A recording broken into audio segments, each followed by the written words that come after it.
Saya yakin nggak ada yang ngantuk, tapi encok jangan kambuh ya. Terima kasih Bapak Ibu.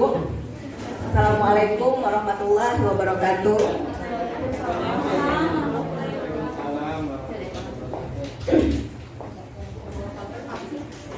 Sebelum saya memaparkan tentang disiplin positif dan motivasi perilaku manusia, saya akan membacakan sebuah pantun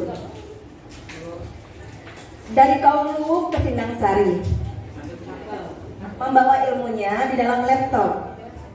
Mari bertawaduk untuk hadir di sini. Gugus 5, guru-gurunya sangat top. Tepuk tangan. Oke, Bapak Ibu, kita lanjut ya.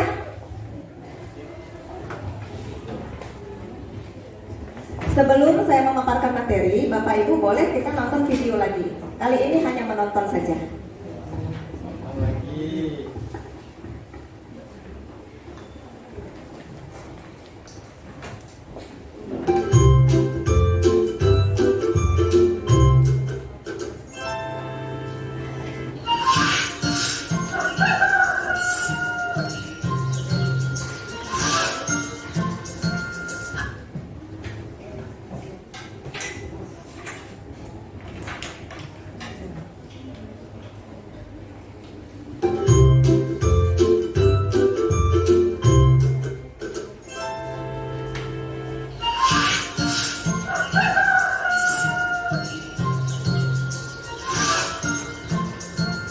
Halo, Bapak Ibu calon guru penggerak. Video ini akan menampilkan dua sekolah dengan budaya sekolah yang berbeda. Perhatikan perilaku guru dan murid di kedua sekolah tersebut. Silakan menonton dan merefleksikannya. Pagi anak-anak, besok sekolah kita akan mengadakan lomba kebersihan. Kita harus jadi juaranya ya. Besok kalian harus membawa semua alat kebersihan. Paham anak-anak? Paham. Aku duluan yang pegang sapunya. Aku yang pakai dong berarti. Aku kan juga mau pakai supaya dapat pujian bu guru. Baik, Anda telah menyaksikan video budaya sekolah di sekolah A. Nah, sekarang Anda akan mengamati bagaimana budaya sekolah B. Amati perilaku guru dan murid di sekolah B. Selamat menyaksikan. Selamat pagi anak-anak. Agenda belajar kita pagi ini, kita akan keliling sekolah. Tugas kalian adalah mengamati kebersihan lingkungan di sekolah kita ya. Nanti sampaikan satu persatu di kelas.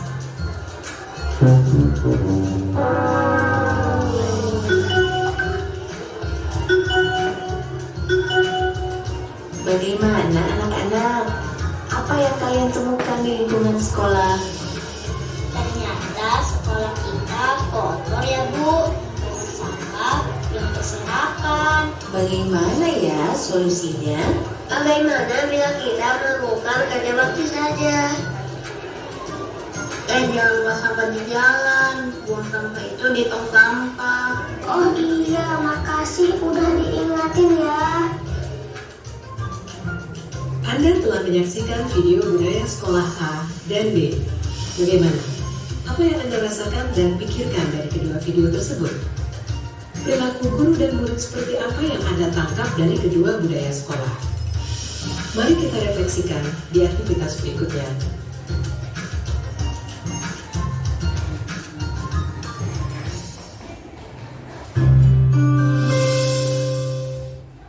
Oke, Bapak Ibu sudah menonton video. Sekarang kita lanjut ke materi berikutnya, yaitu mengenai disiplin positif.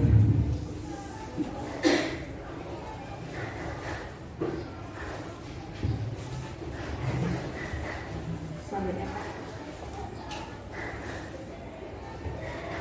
apa itu disiplin positif? Disiplin merujuk pada praktik mengajar atau melatih seseorang untuk memenuhi peraturan atau perilaku dalam jangka pendek dan jangka panjang, Sementara hukuman dimaksudkan untuk mengendalikan perilaku murid. Tadi kita sudah dengar pemaparan dari Bu Nurul. Nah, ini adalah kelanjutannya. Ada beberapa tingkatan dalam budaya positif di sekolah. Ini adalah tingkatan yang kedua. Ketika ada murid kita yang datang terlambat, jadi guru harus terlebih dulu memahami, bukan menghakimi. Itu yang dimaksud dengan belajar disiplin positif. Ini sering terjadi, ya. Oke.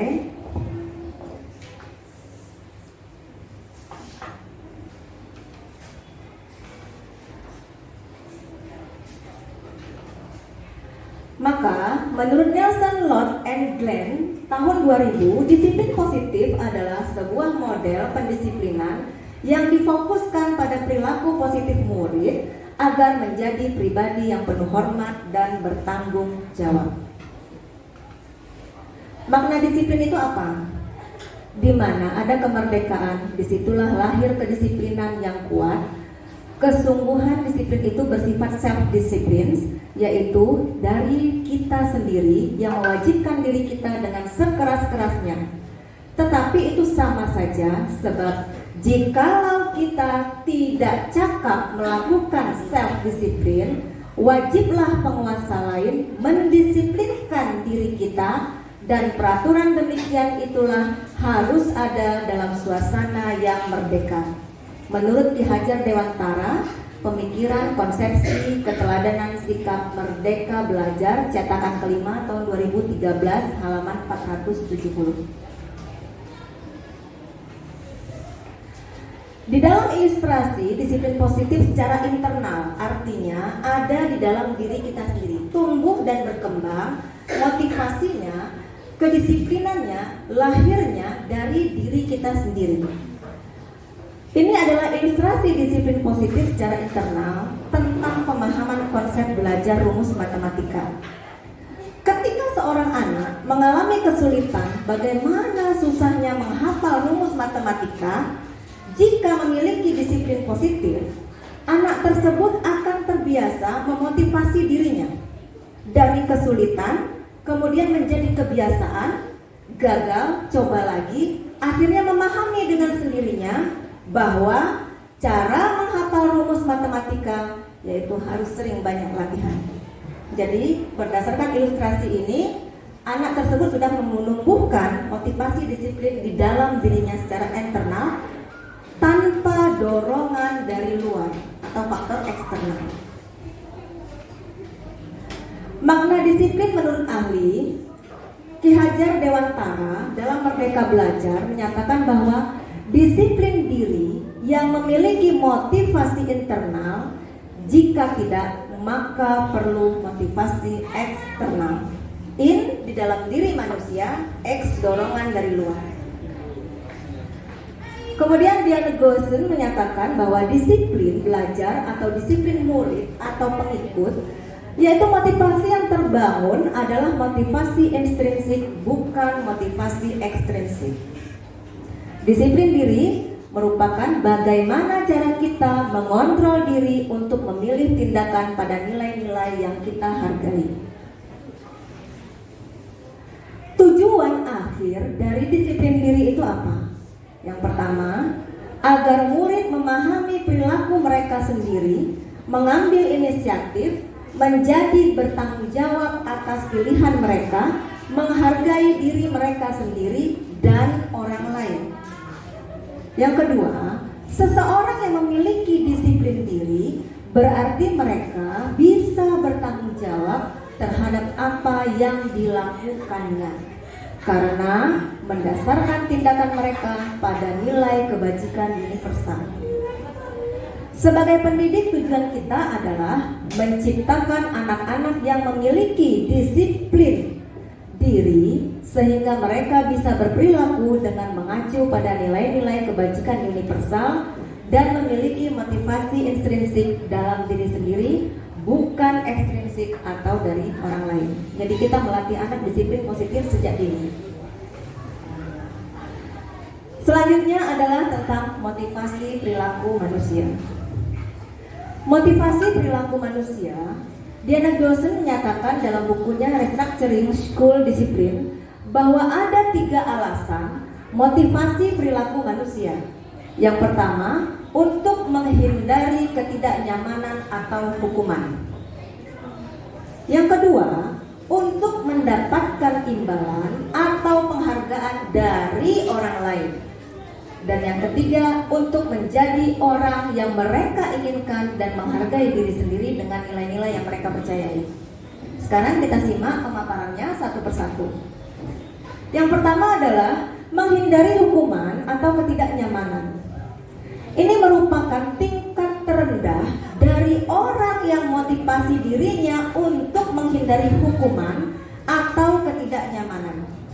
Tipe yang akan bertanya, apa yang terjadi apabila saya tidak melakukannya?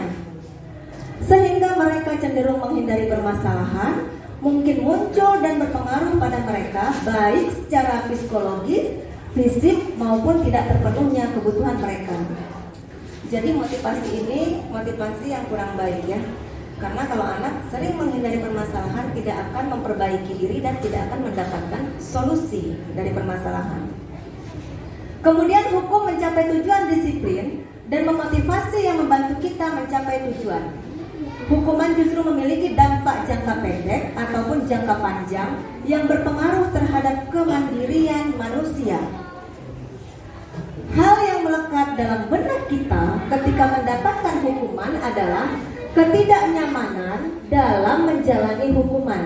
Dampaknya bisa menjadi pemberontak. Jadi anak yang sering dihukum, kecenderungannya bisa menjadi pemberontak atau melawan. Atau berbohong.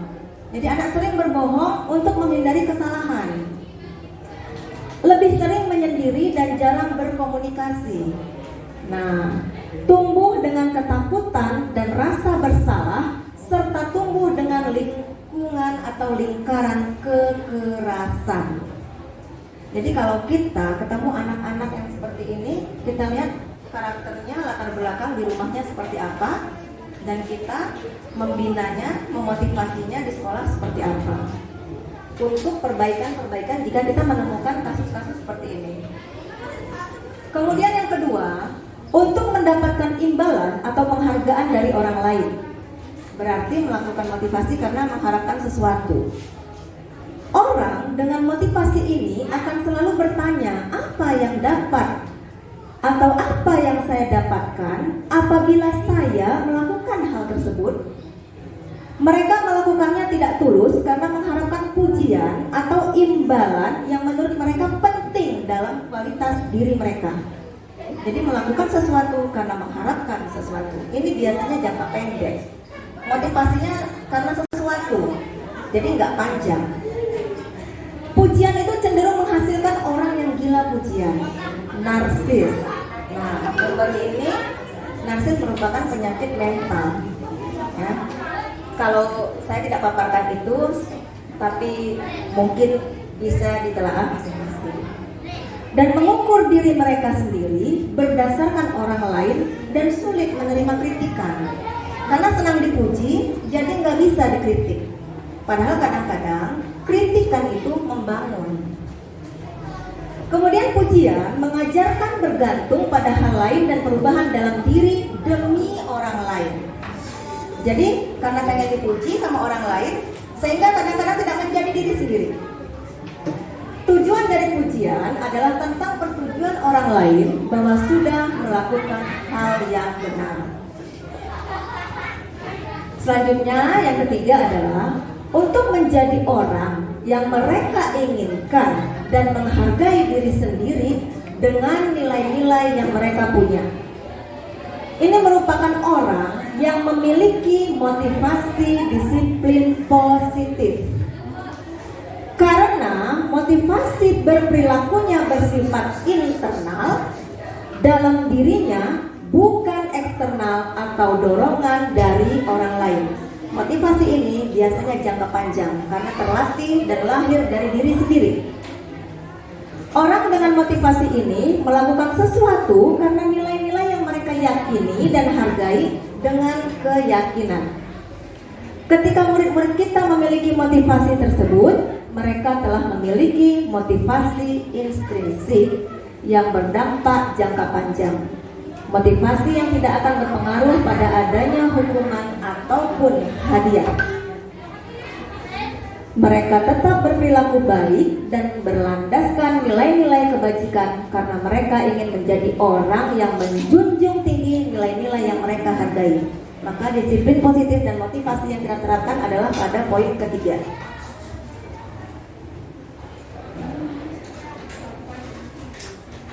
Ini adalah identitas gagal dan identitas berhasil atau sukses. Cenderung kita sering menghukum atau menghakimi tanpa menanyakan alasan atau sebab akibat. Padahal sejatinya tidak mungkin ada asap kalau tidak ada apinya. Ya.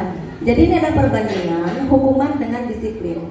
Hukuman sesuatu yang menyakitkan harus terjadi walaupun maksud kita memberikan efek jera.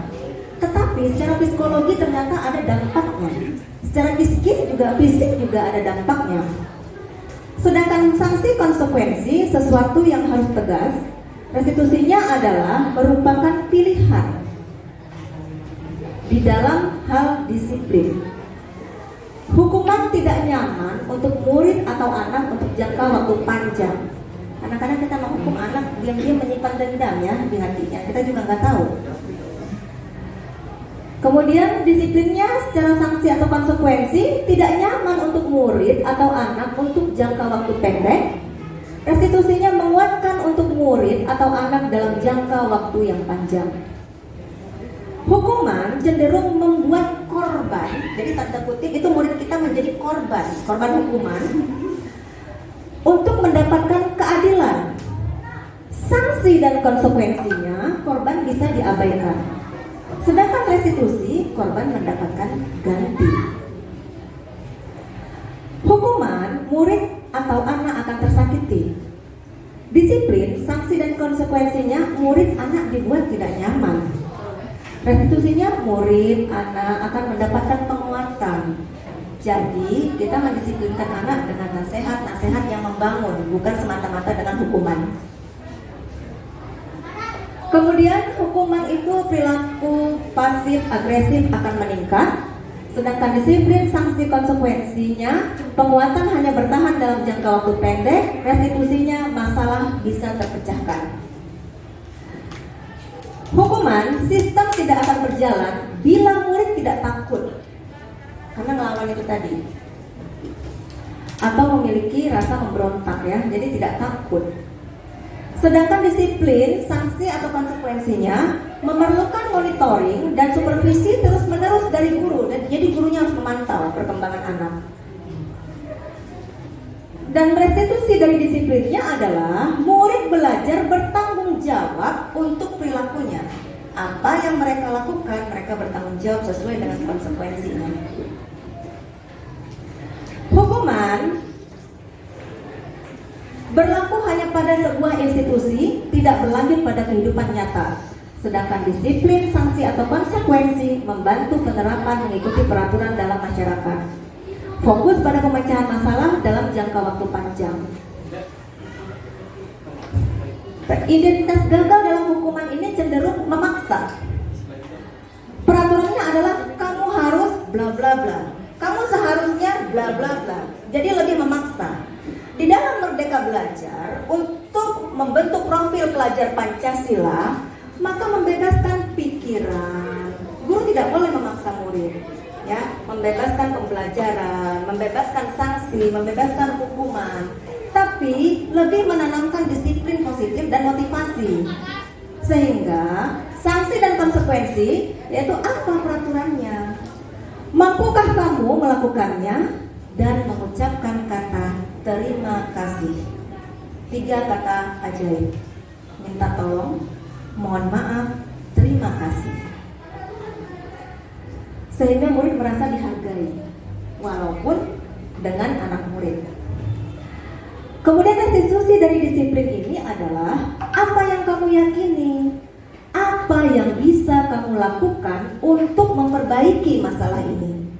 Sehingga menanamkan upaya-upaya untuk perbaikan, solusi, dan nasihat yang membangun.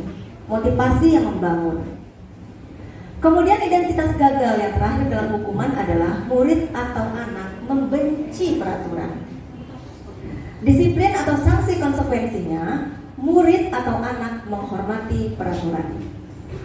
Murid atau anak dalam restitusinya menghormati dirinya dan orang lain. Bapak Ibu, kita cenderung bisa memberi penghargaan kepada orang lain, tapi lupa menghargai diri sendiri. Bagaimana kita bisa menanamkan motivasi kepada murid kita kalau kita sebagai guru tidak memulainya sejak dini?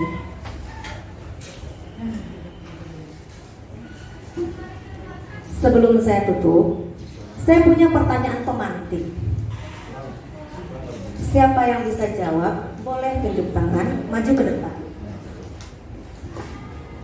Pertanyaan pemantiknya, bagaimana cara kita sebagai seorang guru agar dapat memotivasi untuk menanamkan disiplin positif yang positif ini kepada murid-murid kita?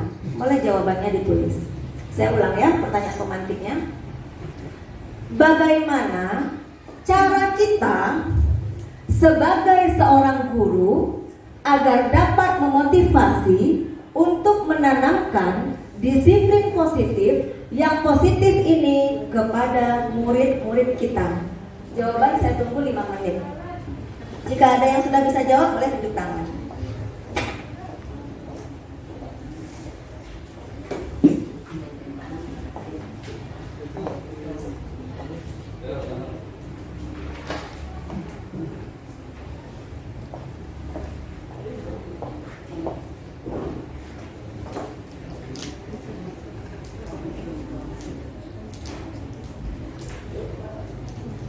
Ada yang bisa?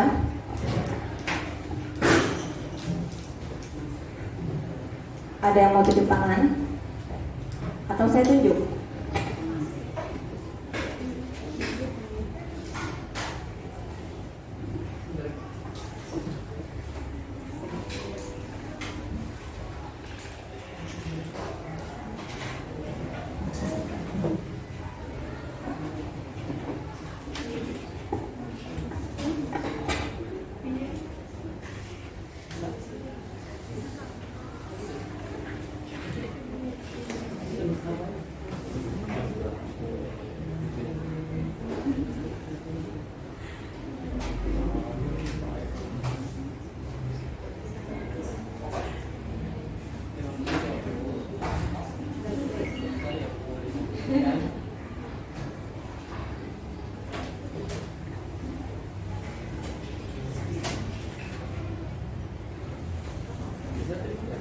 Ada yang sudah?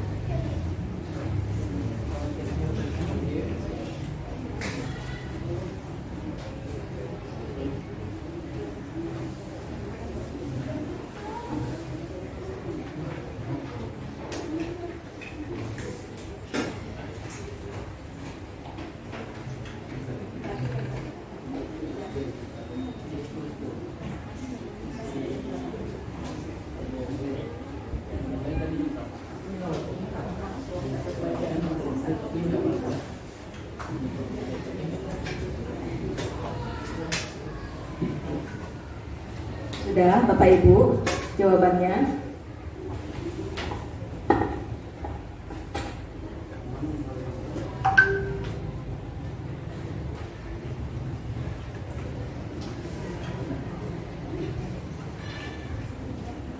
Halo. Halo. Halo, halo. Saya jadi penasaran. Pada tekun nulis apa ya? Lagi googling. Ayo siapa yang sudah boleh tunjuk tangan dulu, Pak.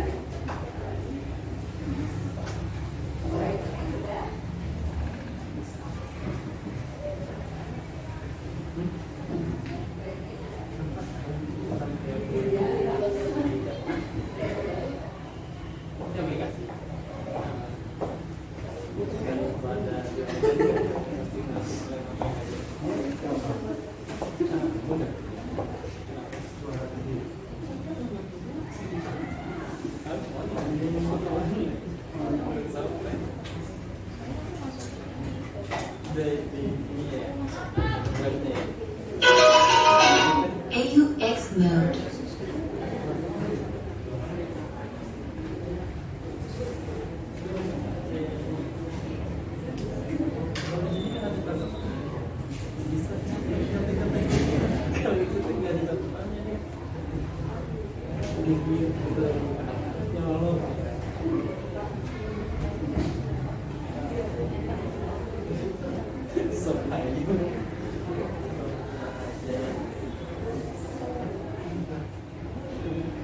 Sudah ya? Ayo, yang bisa jawab.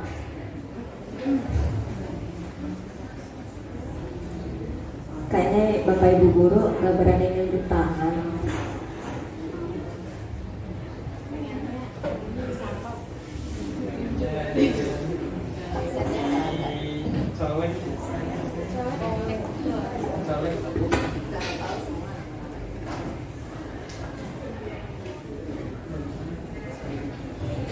Bapak-bapaknya sudah.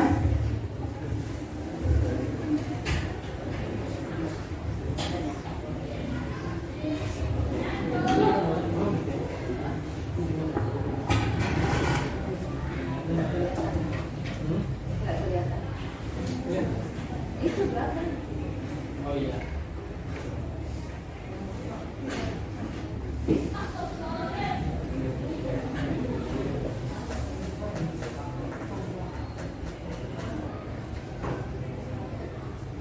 Dua.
Kelihatannya sudah. Kelihatan. Hah?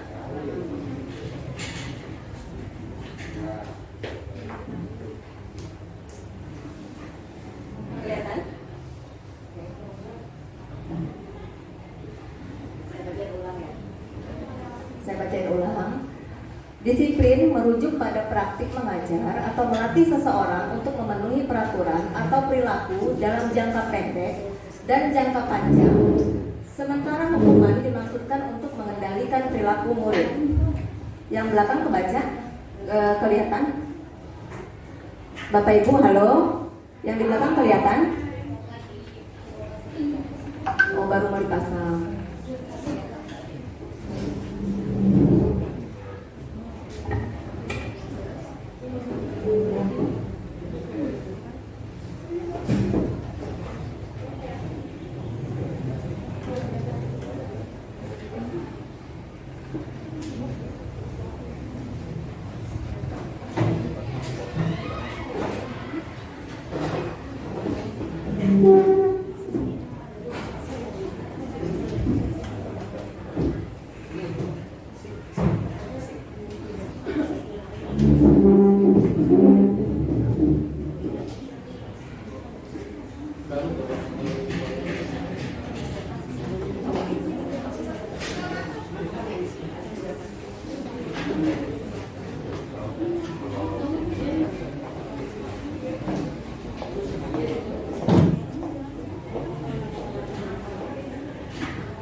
Jelas? Bapak Ibu?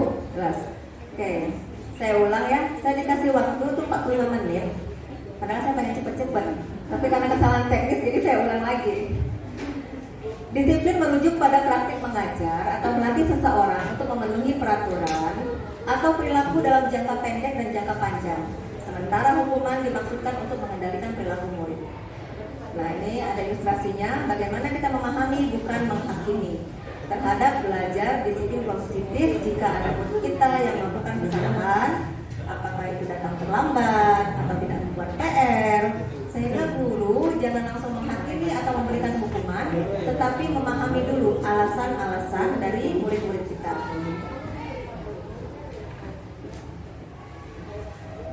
Disiplin positif itu apa? Menurut Nelson Lord dan Glenn tahun 2000, disiplin positif adalah sebuah model pendisiplinan yang difokuskan pada perilaku positif murid agar menjadi pribadi yang penuh hormat dan bertanggung jawab.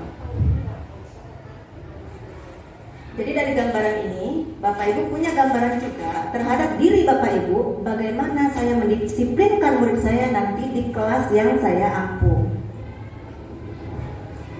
Makna disiplinnya apa? Di mana ada kemerdekaan, disitulah lahir kedisiplinan yang kuat. Sesungguhnya disiplin itu bersifat self-disiplin, yaitu kita sendiri yang mewajibkan diri kita dengan sekeras-kerasnya, tetapi itu sama saja. Sebab jikalau kita tidak cakap melakukan self-disiplin, wajiblah penguasa lain mendisiplinkan diri kita dan peraturan. Demikian itulah harus ada dalam suasana yang merdeka. Ki Hajar Dewantara, Pemikiran, Konsepsi, Keteladanan, Sikap, Merdeka, cetakan kelima tahun 2013 halaman 470. Ini adalah ilustrasi disiplin positif secara internal yang lahir dalam diri seseorang. Seorang anak merasa kesulitan bagaimana menghafal rumus matematika ini. Tapi jika anak tersebut terbiasa lahir budaya disiplin positif dalam dirinya, maka dia akan penuh tanggung jawab untuk tekun belajar dan menemukan solusinya. Di balik kesulitan pasti ada kemudahan. Akhirnya apa? Solusi yang ditemukan adalah dari diri seorang anak. Oh, cara menghafal rumus matematika harus sering banyak latihan. Lanjut ya. Nah, ini adalah makna disiplin menurut ahli Ki Hajar Dewantara dalam Merdeka Belajar. Disiplin diri yang memiliki motivasi intrinsik atau internal. Jika tidak, maka perlu motivasi eksternal atau dorongan dari luar. Diana Goosen menyatakan bahwa disiplin belajar atau disiplin murid ataupun pengikut, yaitu memotivasi yang terbaik adalah motivasi intrinsik, bukan ekstrinsik. Jadi membangun motivasi dalam diri seseorang bukan berdasarkan dorongan dari luar. Maka disiplin diri yaitu bagaimana cara kita mengontrol diri untuk memilih tindakan pada nilai-nilai yang kita hargai. Tujuan akhir disiplin diri itu apa? Yang pertama, agar murid memahami perilaku mereka sendiri, mengambil inisiatif, menjadi bertanggung jawab atas pilihan mereka, menghargai diri mereka sendiri dan orang lain. Yang kedua, seseorang yang memiliki disiplin diri berarti mereka bisa bertanggung jawab terhadap apa yang dilakukannya, karena mereka berdasarkan tindakan mereka pada nilai kebajikan universal. Kemudian sebagai pendidik, tujuan kita adalah menciptakan anak-anak yang memiliki disiplin diri sehingga mereka bisa berperilaku dengan mengacu pada nilai-nilai kebajikan universal dan memiliki motivasi intrinsik dalam diri sendiri, bukan ekstrinsik atau dorongan dari orang lain. Selanjutnya adalah motivasi perilaku manusia. Motivasi perilaku manusia menurut Diana Goosen menyatakan dalam bukunya Restructuring school disiplin bahwa ada 3 alasan motivasi perilaku manusia. Yang pertama, untuk menghindari ketidaknyamanan atau hukuman.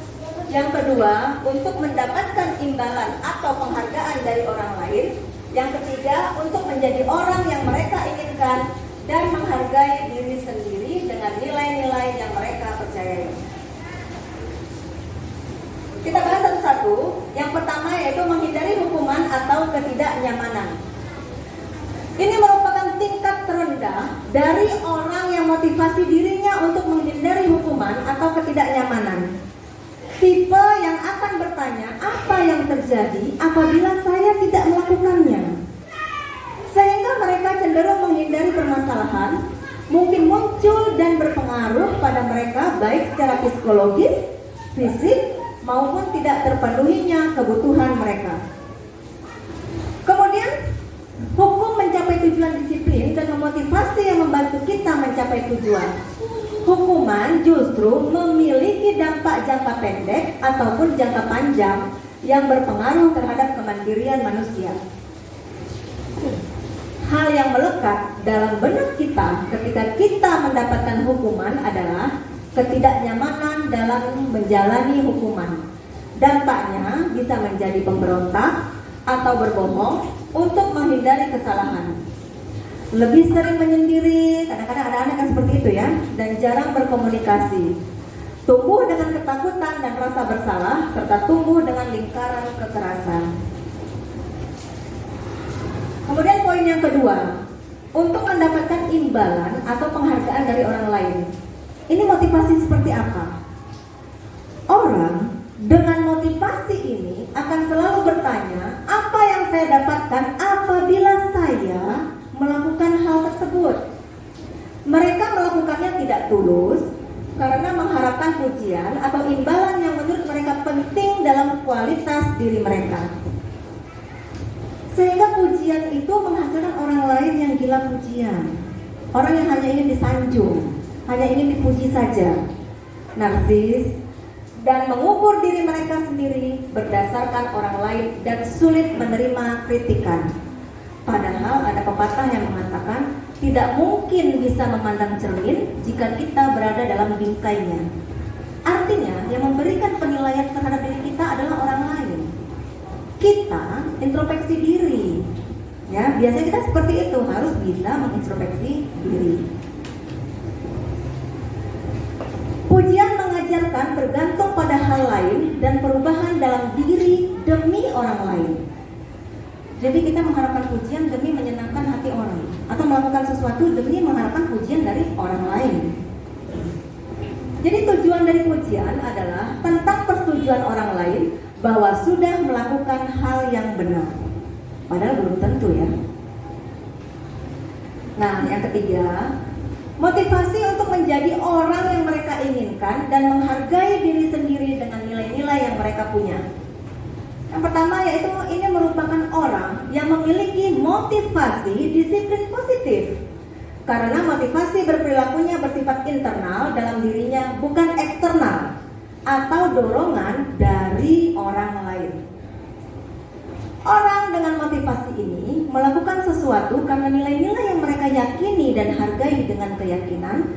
Ketika murid-murid kita memiliki motivasi tersebut, mereka telah memiliki motivasi intrinsik yang berdampak jangka panjang, motivasi yang tidak akan berpengaruh pada adanya hukuman ataupun hadiah. Mau dihukum, mau dikasih hadiah, nggak ada pengaruh alias nggak ngefek. Mereka tetap bisa memotivasi sendiri di dalam dirinya.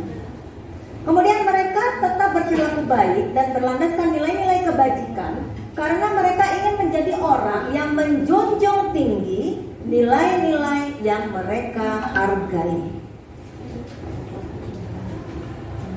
Nah, ini adalah identitas gagal, hukuman, identitas berhasil, sukses, disiplin, sanksi, konsekuensi, dan restitusinya. Kelihatan ya kalau yang di belakang bisa dibaca? Bisa dibaca Bu? Kebaca nggak Bu? Kebaca nggak? Karena miring ya.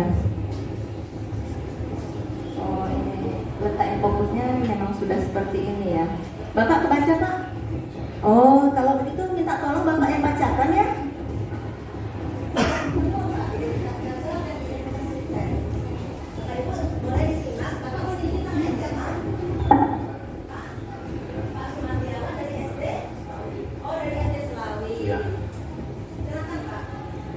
Identitas gagal hukuman.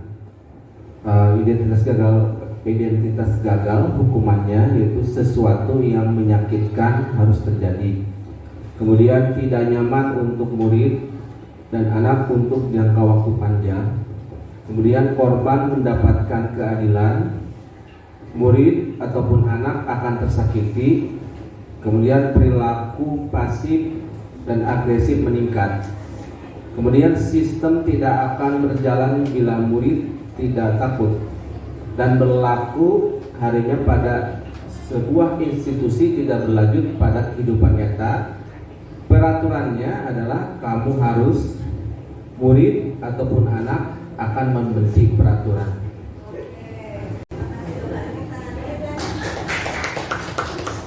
Kemudian sanksi ataupun konsekuensinya yaitu sesuatu harus terjadi.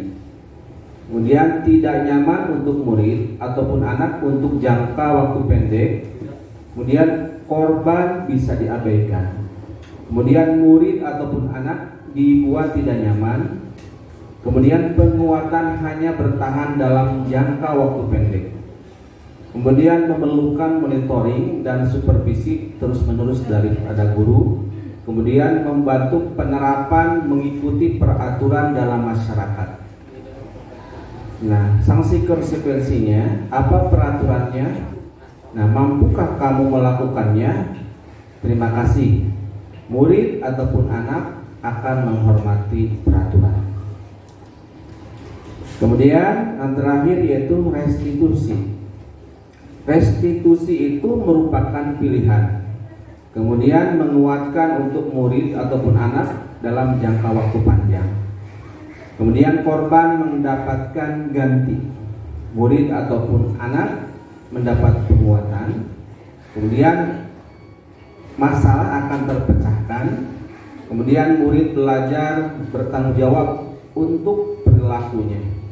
Kemudian fokus pada pemecahan masalah dalam jangka waktu panjang. Nah, restitusinya apa yang kamu yakini, apa yang bisa kamu lakukan untuk memperbaiki masalah ini. Nah, murid ataupun anak akan menghormati dirinya dan orang lain.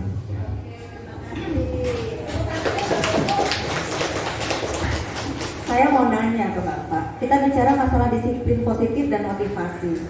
Saya minta Bapak tolong bacakan. Bapak secara sukarela Pak, ikhlas membacakannya. Apa alasan Bapak? Kenapa Bapak langsung mau membacanya? Pasti punya alasan ya. Nah, sekarang coba Bapak kira-kira apa alasannya? Saya mau lihat Bapak motivasi yang berapa.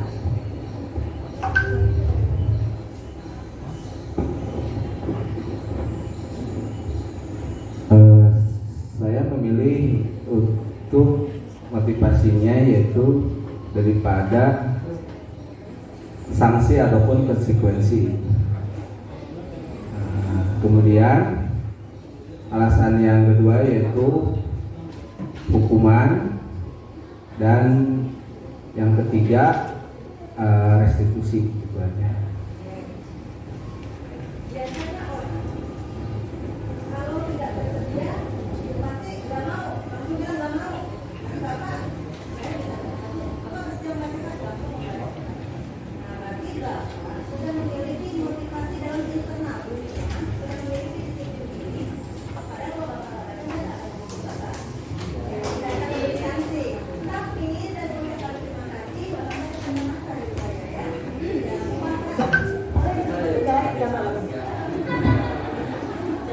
Terima kasih Pak ya.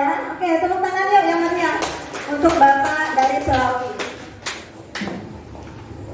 Nah, ini yang tadi. Kenapa saya memberikan pertanyaan pemantik? Bapak Ibu tidak datang kemari untuk datang, dengar, diam, kemudian pulang. Bapak Ibu datang kemari ada ilmu yang dibawa pulang, supaya Bapak Ibu bisa mengamalkan ini di dalam sekolahnya masing-masing, di dalam kelasnya masing-masing, bahwa apa itu disiplin positif dan bagaimana membangun motivasi bagi murid terhadap perilaku manusia. Maka saya berikan pertanyaan pemantik supaya saya nggak ditanya, jadi saya nanya duluan. Bercanda, Bu. Jadi ini untuk pemahaman dari apa yang sudah saya paparkan, kita tanamkan dalam diri kita. Apa yang sudah kita dengar, apa yang sudah kita simak, apa yang sudah kita serap, maka jadikan ini menjadi motivasi bagi kita untuk hadir hari ini di ruangan ini. Ilmunya yang kita dapat apa? Saya tidak bermaksud menggurui, ini hanya sharing ilmu, karena kami pun masih dalam taraf belajar. Jadi kita sama-sama belajar. Oke ya? Pertanyaan pemantiknya adalah, bagaimana cara kita sebagai seorang guru agar dapat memotivasi untuk menanamkan disiplin positif yang positif ini kepada murid-murid kita. Saya harap ada yang langsung tunjuk tangan. Sudah? Sudah ada yang tahu jawabannya? Bu Andika malu-malu. Ah, pintar. Sini Bu Mil. Maju ke depan aja, biar di shoot. Sini. Gak apa-apa Bu Mil olahraga ya. Bapak Ibu, ini adik saya dari kaum Luwuk, sekarang alhamdulillah diangkat PNS-nya di Cimakpar 4. Sini sayang. Oke. Perkenalkan diri, kemudian jawab. Terima kasih Bu Feni atas waktunya. Saya akan mencoba menjawab pertanyaan dari Ibu narasumber. Sebelumnya perkenalkan, nama saya Andika Budiarti, saya dari unit kerja SDN Cimakpar 4. Untuk pertanyaannya sangat menggugah hati saya sebenarnya. Bagaimana cara kita sebagai seorang guru agar dapat memotivasi untuk menanamkan disiplin positif yang positif ini kepada murid-murid kita. Yang pertama, pendapat saya prinsip saya di kelas adalah memanusiakan manusia. Menghakimi kita harus memahami, bukan menghakimi peserta didik. Kita harus memahami karakteristik bahwa setiap peserta didik itu mempunyai personal yang berbeda-beda. Sebagai guru kita harus menghargai hal tersebut. Ketika kita sudah memiliki hati anak-anak murid kita, insya Allah kita akan diterima. Pelajaran yang kita akan sampaikan pun akan masuk kepada mereka. Menjadi sahabat yang baik bagi peserta didik. Sebenarnya kadang saya suka sedih kalau ada guru yang suka marah-marah, kalau ada guru yang suka membentak. Kenapa kamu gak bisa? Kamu kenapa kayak gini? Aduh, sebenarnya saya sedih ya. Harusnya sebagai guru, tugas kita harus memahami kenapa sih anak ini bisa seperti ini, apa sih masalahnya sehingga anak ini tidak bisa, sehingga anak ini kadang suka ada perbedaan, entah itu ada masalah di keluarganya, entah kurang perhatian atau dari lingkungannya. Baik Bu, jadi intinya kita harus memahami bahwa setiap peserta didik memiliki karakteristik yang berbeda. Kita harus menjadi sahabat yang baik bagi peserta didik kita. Karena jujur ya Bu ya, sebagai guru, mendidik itu adalah ibadah. Murid kita bukan ajang untuk dimarah-marahi kalau tidak bisa. Murid kita adalah amanah yang harus menjadi tanggung jawab kita. Kita harus memberikan budaya yang positif. Nah, saya baru dengar nih, sangat baik sekali. Kadang juga saya suka buka statusnya Bu narasumber Bu Hida. Apa sih budaya positif ini? Ternyata alhamdulillah saya dapatkan di sini. Oh, jadi seperti itu. Benar, betul sekali yang disampaikan Bu Feni. Kita tidak boleh menghakimi, namun memahami. Kemudian kita sebagai guru juga harus memberikan contoh budaya perilaku yang positif, menghargai sesama anak. Kita juga ketika kita ingin dihargai, maka kita pun harus menghargai anak tersebut. Ketika anak tersebut bisa atau tidak bisa, kita harus memberikan pujian. Ada kalanya kita juga harus memberikan masukan atau arahan. Atau juga anak itu lebih suka melihat contoh dari gurunya. Jadi ketika di kelas saya ingin ada suasana yang nyaman. Ketika anak-anak nyaman, maka anak-anak akan merasa bahagia. Dan disitulah akan terciptanya merdeka belajar di sekolah. Kemudian kita juga harus menanamkan motivasi. Jadi anak itu tidak harus disuruh ya Bu ya. Jadi harus muncul motivasi secara intrinsik dari dirinya sendiri. Ketika kita ingin maju, apa sih yang harus kita lakukan? Ketika ada sebab, pasti ada akibat. Kemudian kita juga harus menanamkan, kalau kita gagal, kita harus coba lagi, dan coba lagi. Dan ketika itu anak itu akan menemukan kuncinya. Oh, caranya seperti ini.